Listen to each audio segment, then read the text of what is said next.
방문해 주셔서 감사합니다.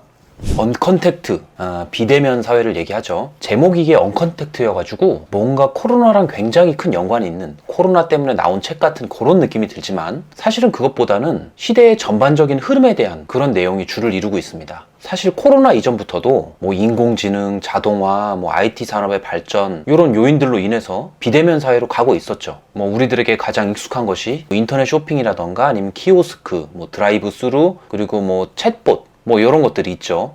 애초에 우리가 경험하고 있었던 사회 변화 속에서 이 코로나가 빵 터지면서 가속화를 시킨 거죠. 제가 느낀 느낌으로는 약간 우리가 뭐 마라톤을 막 뛰고 있는데 갑자기 뒤에서 황소가 달려오기 시작하는 느낌? 그렇게 비유를 들 수가 있겠네요. 사실 직장인 입장에서 이 코로나가 터지고 나서 가장 크게 와닿은 부분이 이제 재택근무죠. 우리는 이 재택근무의 도입이 이 코로나 발생으로 인해서 급격하게 도입된 거라고 생각을 하기 쉽지만 사실은 이게 세계적인 변화의 흐름이었습니다. 사실 선진국들은 진작부터 하고 있었는데 미국은 2016년에도 원격 근무 근무자의 비율이 40%를 넘었다고 합니다. 재택근무에 한해서는 이 선진국 대비해서 유독 한국이 이 제도 도입이 굉장히 늦었는데 그 이유가 뭐냐면 책에서 설명하기로는 만나야만 일이 된다는 이런 한국식 문화가 가장 큰 원인이었다고 이야기하고 있습니다. 아무튼 재택근무를 비롯해서 다양한 분야에서 이제 비대면 사회로의 진입이 가속화되고 있는데 요거는 이제 사람들끼리 대면하는 거에 대한 부담감 때문에 없어지는 거라기보다는 필요성에 의해서 나타나는 당연한 변화죠. 효율성 문제입니다. 이를테면 재택근무 같은 경우는 기업 입장에서는 사무실 유지비나 인원 관리비를 감축할 수 있고 그리고 거리 제한이 있었던 그런 인재 유치의 용이성이 있죠. 반면에 직원 입장에서는 출퇴근의 시간 낭비를 아낄 수가 있고 그리고 출산 후에 자녀 양육의 용이성이 있고 워라밸 향상을 통한 이 생산성 향상 뭐 이런 장점들이 있는 거죠. 기업 입장에서도 그리고 근로자 입장에서도 이 재택근무의 여러 장점들 때문에 아마 코로나가 끝난 이후에도 이 제도가 지속될 가능성이 높겠죠. 우리는 단지 이제 몇 년 후에 겪게 될 이런 변화들을 코로나 때문에 일찍 겪게 되는 것 뿐이죠. 근데 우리가 겪을 변화를 일찍 겪는 게 문제입니다. 변화가 급격해지면 우리가 우왕좌왕해서 갈피를 못 잡기 마련이죠. 이럴 때 향후 트렌드를 예측할 수 있는 책을 보는 게 중요합니다. 이 급격한 변화 속에서 기회를 잡거나 혹은 위기에 빠지지 않도록 준비를 해야 되는 거죠. 그러면 언컨택트 사회 관련해가지고 우리에게 다가올 사회 문화적인 변화들이 어떤 것들이 있는지 한번 알아보시죠. 첫 번째는 교육 분야. 비대면 사회로 진입을 함에 따라서 온라인 교육이 굉장히 활성화되겠죠. 휴넷이라는 교육기업은 2020년 이제 코로나가 터지고 나서 오프라인 교육을 이러닝 교육으로 대체해달라는 그런 요청이 급증했다고 하네요. 당연한 수순인 것 같습니다. 교육 기업들뿐만 아니라 사실 홈스쿨링도 활성화될 가능성이 있죠. 현재까지 우리나라에서는 홈스쿨링이 일반적이진 않지만 외국에서는 이미 많이들 홈스쿨링을 하고 있고 그리고 코세라포 칼리지라고 해서 세계적인 명문대와 기업들이 이제 협업해서 교육을 하는 온라인 대학 교육 시스템이 이미 갖춰져 있고 점점 더 수요가 늘어나고 있는 상황이라고 합니다. 그리고 두 번째는 자동화 비즈니스 분야입니다. 사실 뭐 자동화 산업은 예전부터 계속 관심이 많았는데 코로나가 터지고 나서 좀 더 주목받게 된 거죠. 사실 공장 자동화는 우리가 익숙하잖아요. 뭐 로봇을 이용한 공장 자동화.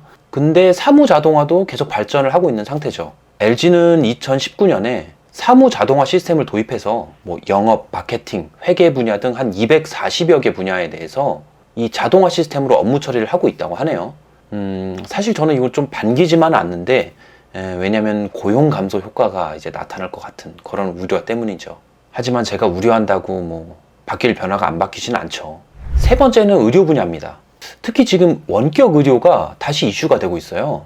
이미 미국에서는 의료기관의 60% 그리고 병원의 50% 이상이 원격 의료를 하고 있다고 합니다. 우리나라에는 왜 도입이 안 될까요? 좋을 것 같은데. 그래서 제가 한번 인터넷을 쓱 찾아보니까 원격 의료를 반대하는 이유들이 몇 가지 있는데 그 이유들이 뭐냐면 의료 인력의 축소, 그리고 의료비 증가, 그리고 진료의 신뢰성 하락, 그리고 환자들의 편중 현상 때문이라고 하네요.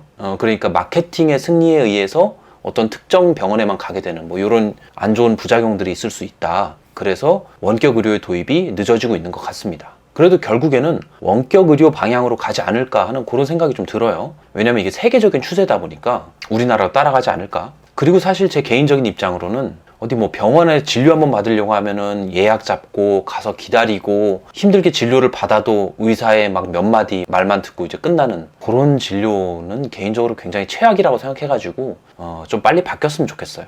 그리고 네 번째가 클라우드 서비스 분야의 발전입니다. 이 비대면 사회의 가장 큰 수혜자가 이제 클라우드 서비스라고 하는데요. 흔히 말해서 데이터 서버 서비스죠. 우리가 인터넷 쇼핑을 하건 뭐 음악을 듣건 뭐 넷플릭스를 보건 어쨌든 데이터가 전송이 되고 저장이 돼야 되는데 그 데이터들을 저장해주는 서비스를 말하죠. 비대면 사회가 되면은 이 데이터들을 활용하는 양이 훨씬 급증할 거기 때문에 이런 서비스들을 제공해주는 기업들이 굉장히 커질 가능성이 높은 거죠. 세계적으로 빅4가 있는데 아마존, 그리고 마이크로소프트, 구글, 알리바바가 있다고 합니다. 그 중에서도 지금 아마존 클라우드 서비스가 거의 점유율이 30% 정도 되네요. 엄청나게 큰 거죠. 사실 저는 이 부분이 가장 관심이 컸어요. 왜냐면은 향후 발전 가능성이 높고 주식을 사면은 조금 오르지 않을까 하는 그런 아직도 이제 주식에 대한 미련을 버리지 못하고 있기 때문에 관심이 좀 생기더라고요. 산업 분야와 관련해 가지고 이 네 가지를 말씀드렸는데 산업 이외에 사회적인 변화는 어떤 것들이 있을까? 이 언컨택트 사회가 도입이 됨에 따라서 나타난 변화 중에 좀 신기했던 게 고급 백화점이나 명품 브랜드 프라이빗 서비스, 그러니까 VIP 서비스는 오히려 매출이 늘어났다고 합니다. 특급 호텔 같은 경우도 코로나로 인해서 직격탄을 맞았지만 오히려 프라이빗 룸은 예약이 급증해서 1, 2주 앞서서 예약이 마감되는 그런 현상이 나타났다고 하네요. 그러니까 어떤 느낌이 드냐면 이 소득 격차에 따라서 여유가 있는 사람들은 오히려 이런 개인적인 분위기를 반기는 한마디로 그러니까 이제 양극화 현상이 조금 심해지는 그런 느낌이 저는 들더라고요. 사실 언컨택트 사회, 그러니까 비대면 사회에 돌입을 한다고 해서 사람들끼리의 관계가 아예 단절되는 게 아니죠. 아예 단절되는 게 아니고 연결된 사람들을 좀 더 세심하게 가리는 것을 의미한다고 합니다. 그러니까 한마디로 끼리끼리 만난다. 그리고 꼭 필요한 사람들만 만난다. 이런 거죠. 우리가 예시로 들 수 있는 게 고급 아파트 같은 경우에는 그 아파트에 커뮤니티가 있잖아요. 그 커뮤니티 사람들끼리만 모이려고 하고 뭐 예를 들어서 그 아파트 주변에 저가 아파트가 있으면 배척하려고 하는 이런 끼리끼리 문화가 앞으로 좀 더 심해질 거다라고 예측을 할 수 있겠습니다. 그리고 또 하나 고려해 봐야 될 이런 사회적인 문제가 뭐냐면 소외받는 이들에 대한 문제입니다. 책에서는 디지털 디바이드 세대라고 표현을 했는데요. 그러니까 무슨 말이냐면 변화되는 사회, 문화 환경을 적응하지 못한 이들이죠. 쉽게 디지털 세대가 왔는데 인터넷을 제대로 활용하지 못하는 그런 분들을 이제 이야기를 하는 거죠. 예를 들면 인터넷 쇼핑 같은 경우에는 거의 30대까지는 90% 이상이 다 인터넷 쇼핑을 이용을 하는데 60대 분들은 20%밖에 이용을 하지 않고 그리고 70대 분들은 15%밖에 인터넷 쇼핑을 이용하지 않는다고 합니다. 그러니까 나머지 분들은 제대로 이용을 하지 못하는 거죠. 인터넷 쇼핑이건 인터넷 뱅킹이건 다 굉장히 번거롭고 어렵다고 이제 느끼는 거죠. 그런 분들이 이제 인터넷 디바이드로 분류가 되는 거죠. 물론 저도 이런 나이 드신 분들이 하기 어렵다라는 건 알고 있긴 했어요. 근데 이 비율이 생각보다 굉장히 크더라고요. 그래서 소외받는 이들이 뭐 수만 명, 수십만 명 수준이 아니라 수백만 명이 소외받는 이들이 될 가능성이 높다라고 합니다.